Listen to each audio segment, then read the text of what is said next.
Que fait Angélique pour sauver son amie? Alors, c'est raconté de façon simple et claire dans le texte. Pour sauver son amie, Angélique alerte tous les villageois, leur raconte son secret avec le diable des rochers, alors ils se précipitent de le sauver. Les villageois se sont rendus compte probablement de leur grosse erreur vis-à-vis du diable des rochers et ils ont voulu se racheter auprès de lui et ils lui ont sauvé la vie comme lui, il a sauvé la vie de leur petite Angélique. Et puis on arrive au dénouement. Par quoi se termine l'histoire de Diable des Rochers et Angélique? Heureusement, ça se termine bien, parce que le Diable des Rochers retrouve sa vie, ou plutôt quitte sa vie de solitaire.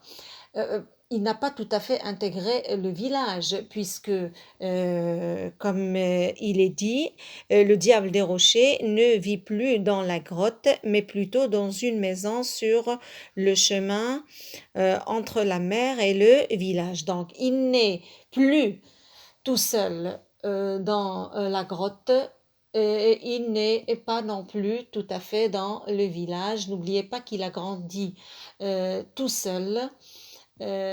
Il a ses habitudes, mais il ne veut pas non plus quitter son amie Angélique, sa seule amie au fait. Peut-être il retrouve le village, mais il reste quand même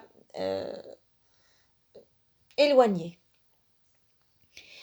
Alors, nous arrivons maintenant à la morale du texte. Quelle leçon tire-t-on de cette histoire? Eh bien, je le dis d'ailleurs ici à la fin, en vérité, il y a plusieurs leçons ou morales à tirer de cette histoire, mais la toute simple est qu'on doit éviter de se moquer des autres juste parce qu'ils nous déplaisent physiquement. C'est un comportement très blessant. Voilà. Probablement, vous avez trouvé d'autres morales.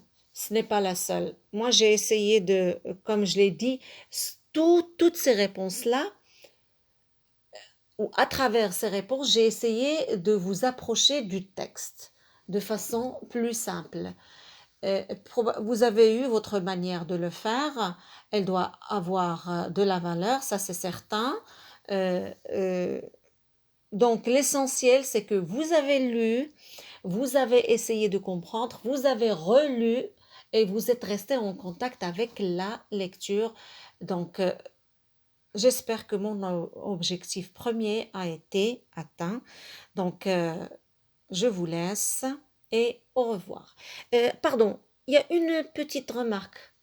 C'est que en voyant la correction avec vous, je me suis rendu compte qu'il y a des petites fautes de frappe ici et là. Alors, s'il vous plaît, faites attention s'il y en a. Je crois qu'il y a un S qui manque à jour, un accent circonflexe, il manque ici un I, et puis il y a le A de l'auxiliaire que j'ai oublié au début. Alors, je suis désolée, il y a trop de choses à faire et des fois, je ne fais pas attention. Alors, au revoir encore et soyez attentifs quand vous êtes en train de lire la correction tout seul, pardon.